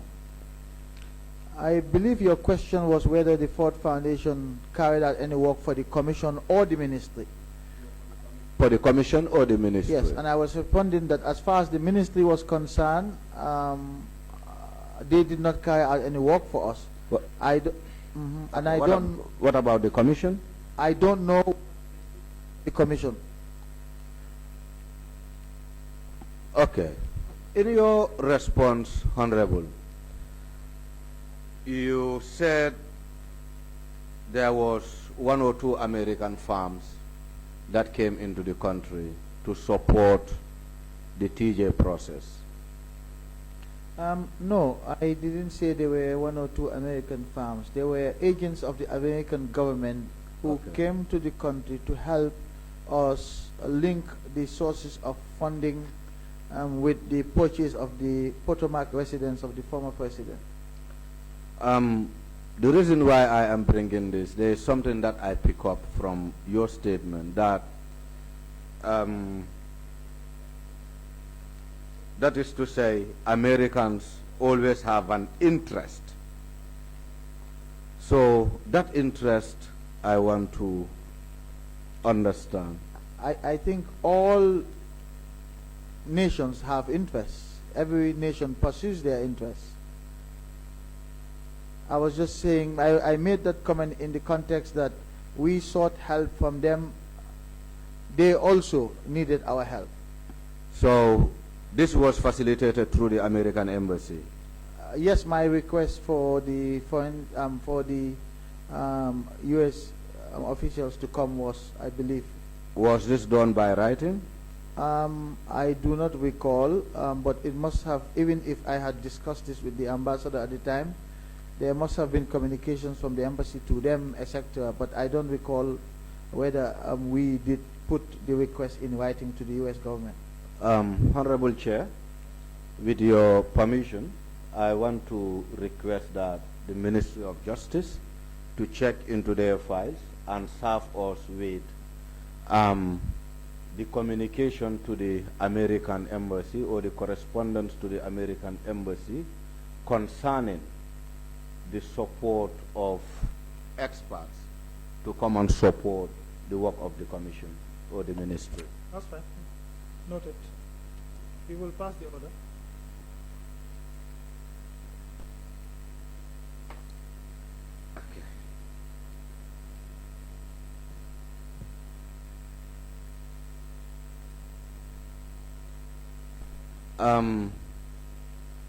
When the commission wrap up, that is the Jane Commission, were you the minister then, if I may ask? Yes, I was. You were. The materials that were in the custody that they got through the support of the Ministry of Justice, after their mandate, do you know when they were, if those materials were returned, and if returned, was this done in a form of a documentation like an inventory? I can only assume that the materials that were deployed at the commission by the ministry would have been returned to the ministry at the conclusion of their work, and it would have been handed over to the ministry staff. Will it be documented like in a form of an inventory? I do not know how this was done, but this would have been done at the operational level.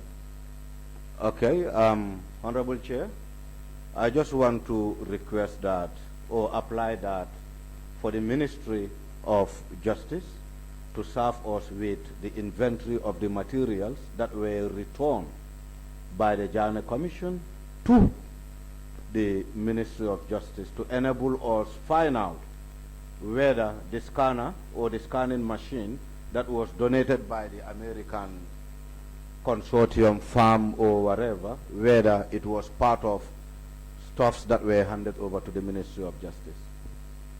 Okay, you mean the materials returned to the Ministry of Justice by the Jana Commission? By the Jana Commission. If we can have an inventory of it. Noted.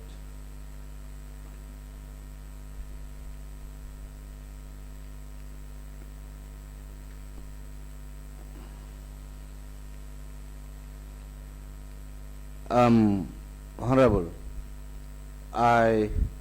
this one maybe I'm taking you back to Monday, because it was one of the questions that really I have, and I couldn't ask for it. And I think on Monday during your submission, you reported that there was a visit to meet the Senegalese authorities. A visit to meet with the Senegalese authorities. Where? In connection, in Dakar, in Senegal, in connection or in relation for the Senegalese government to help identify if Jammeh has anything in Dakar or in Senegal as a business or as a property. I'm not sure if I said anything about a meeting in Senegal with respect to the properties of the former president. I do recall saying that we had written to the authorities in Senegal to seek their assistance in tracing the assets, particularly the livestock and some vehicles that were taken across the border in Senegal.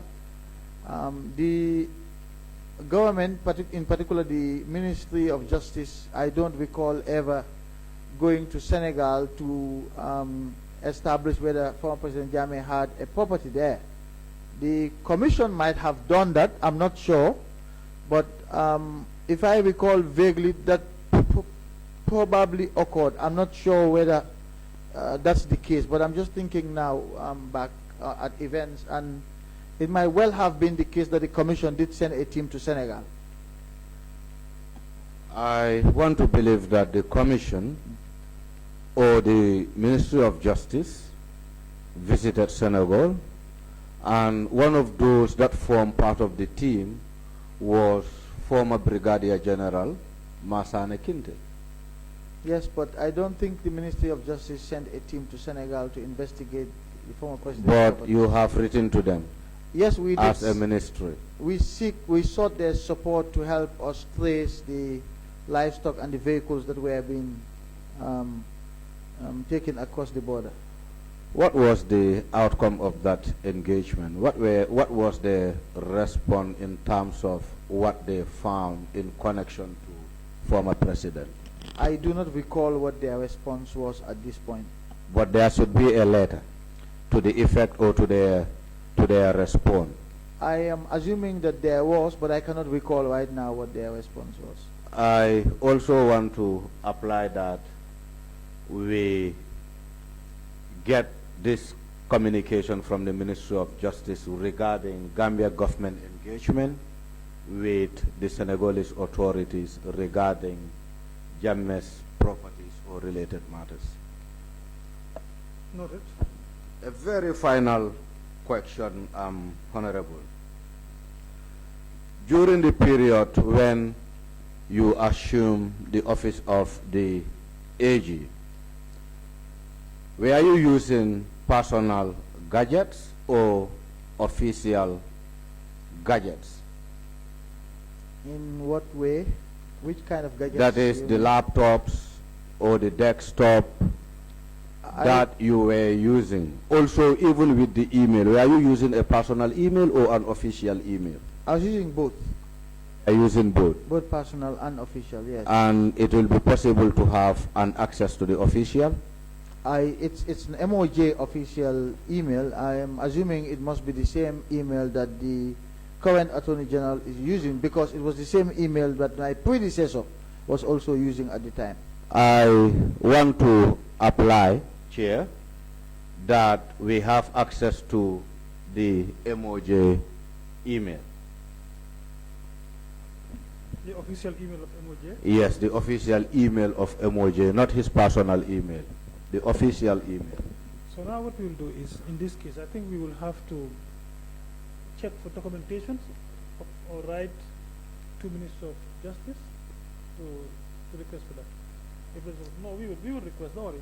We request for it, yes, that's fine. What about the gadgets per se, the laptops, the desktop that you were using to execute your functions? Were they official? Mostly it was the desktop at the ministry. At the ministry. Yeah. What about your personal assistant? Was he using a personal computer or an official desktop to actually render communications on behalf of your office? I would like to think she would use both. The desktop when she was at her office, and the laptop probably when we traveled outside the office. Honorable Chair, I want to apply that the personal assistant of the former AG to surrender both her personal laptop and the official computer that she was using to communicate on behalf of the ministry. Okay, the former personal assistant. You know the name? I think she is still the personal assistant. There too. Yes. Well, you know, I didn't even see the name shared, so I think we need both. Both of them? Yes. 2 personal assistants at the same time? Did you say? Or maybe you can. Yes, Honorable. Are you having 2 personal assistants Yes. at the same time? I had one when she was moved, and another one was assigned to me. But may I ask, what would be the objective of this request? The objective would be, we are on fact finding. Yes. And in order to get to the bottom of what we are finding, we want to believe that the gadgets that were used to communicate on behalf of the government will be important to probe into those gadgets and actually know what kind of communications transpire through those gadgets. You are more than welcome to do that, but in my experience, you only do so when you ask a witness and the witness responds, and you don't believe in that witness, and you want to conduct additional inquiries. If you have questions that you want to put to me, ask me and I will answer you, and be rest assured that you will get the truth from me. Yeah, Honorable, you know the problem I have is the minutes that, or the meetings that you conducted when you were AG in relation to the Jane Commission. It seems nothing was minuted. Am I wrong or right? Or are you in a position to provide us with the minutes of all your engagements regarding the former Jane Commission? But you know, I explained to you the other day that evidence come in different forms. There are documentary evidence, there are witnesses. The incidents that I testified to have witnesses. Alaji Mamadi Kurang is a witness, the Jane commissioners are witnesses. So instead of looking for minutes, why don't you reach out and establish whether what was said was true or not? You still stick by the request that you've made? Yeah, I want to stick by. Do you know why? No, that's okay. I'm just asking. I have a reason. No, it's all right. We will. I wouldn't call a particular witness name, No. but we have a similar experience and we knew what we have got out of that request.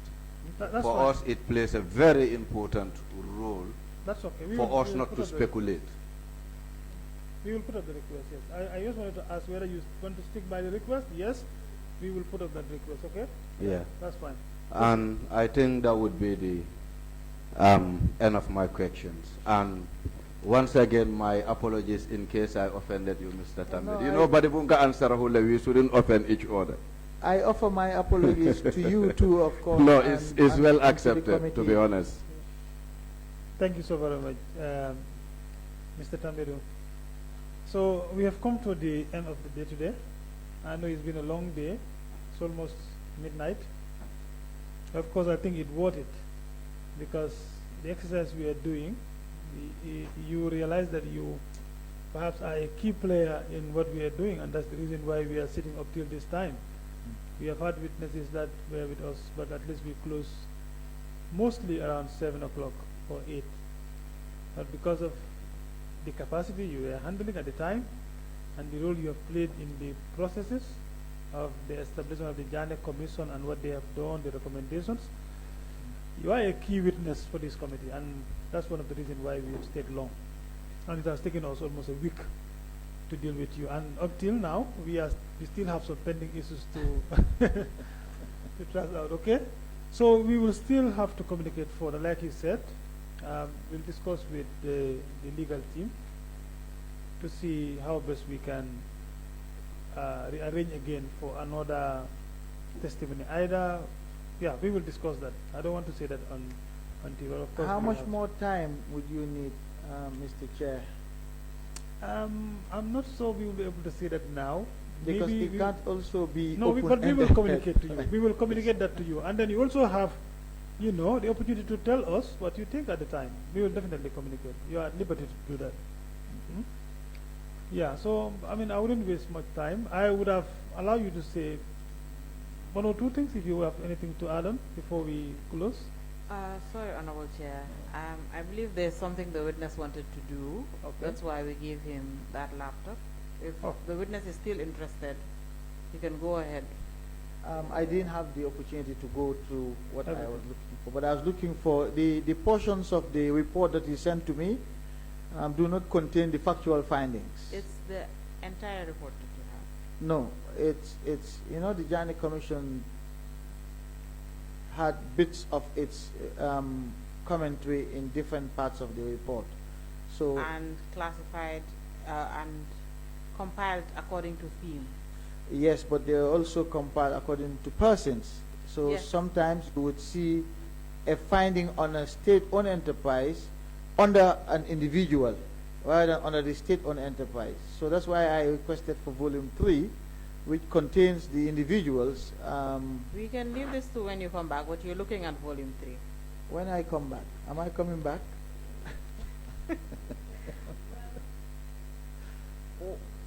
That's easier actually for me. But anyway, I mean, you made Mr. this request, and I don't. No, I wanted to just draw your attention to the fact that the portion that you highlighted was not the portion I was looking for, because that portion does not contain the factual findings of Commission regarding AMRC. And I had told you, you can still take a look, and perhaps you can communicate this in writing to the committee after today. You can do Okay. that, and be it a statement or Okay. just guide the committee to it, an email or The something. reference, But with the yeah, reference. with the reference and sign. But I did refer you, or what I read out was the commission's findings and the recommendations as it pertains to AMRC. And I did further state that when it comes to AMRC, or if with regards to AMRC, if you look at the commission's entire report, it's with its dealings, what the commission has made recommendations and findings on is with its dealings with KFF, but not Right, but- AMRC itself, because the commission did not look into AMRC. Yes, but that's what I mean. It was on the basis of those findings that the Commission made its recommendations. Which I read out, You read out the recommendations, but not the findings. and the findings. Okay. With regards to AMRC, not KFF. It was AMRC we were talking about, not KFF's activities. Okay. Yes, Mr. that's Chair, it, but he can still provide that in writing in his free time, hopefully soon. It'll take maybe 2 minutes of his time. Perhaps if you want to say anything further before we close.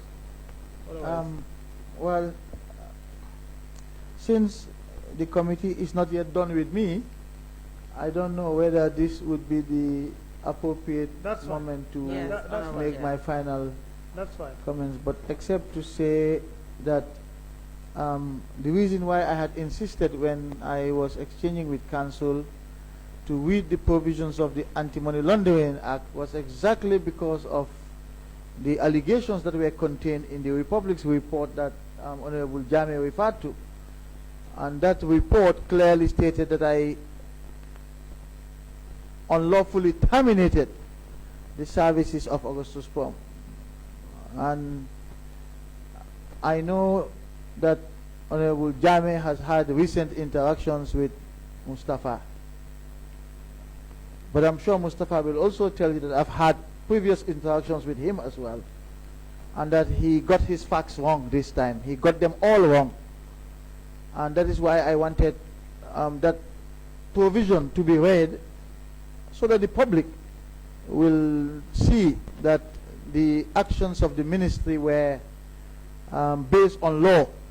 And there are other aspects of the report that he also got wrong, but I have already addressed those. I don't want to get into the report, but you're right, it was the report that led to the establishment of this committee. But again, I know Mustafa, and I said in the past, I'm sure he, looking back, he would have been disappointed at his own standards this time. Because, again, when he mentioned the issue of the applications during the vacation, the decision which you won, he again was misinformed about that process. I think Justice Jaite did issue a rejoinder to state that he didn't use the words that Mustafa did in the article. But I don't want to talk too much about that article here. I think I have said enough about it. I am happy to be here, to be given the opportunity to clarify issues for the public.